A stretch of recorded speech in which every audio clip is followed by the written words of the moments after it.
So we inherited these two macadamia trees when we first came to Toora North.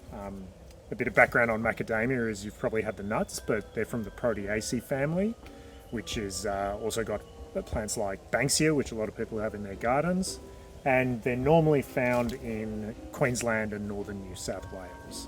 So generally a tropical species, and so it's really great to come here and have two that have really grown really well. This part here of the macadamia is some of the new growth. You can see it's really soft and green. And then as it gets a bit older, if we go up here, we can see that the leaves actually get these sharp edges.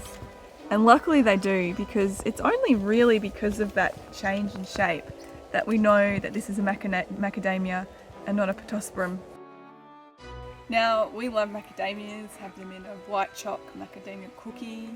I think you can even have macadamia milk.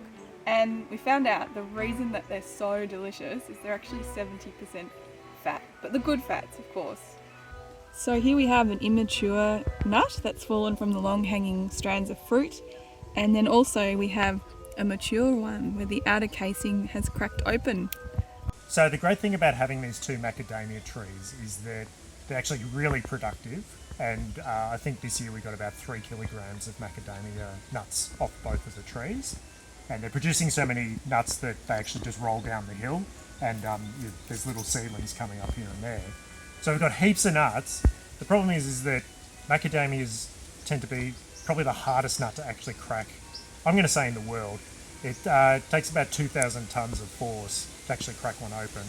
And I'm strong, and Maddie's strong, but we're not that strong. So we had to find some sort of way to open these nuts up. And we've got to, let's go crack these nuts. Let's go crack these nuts!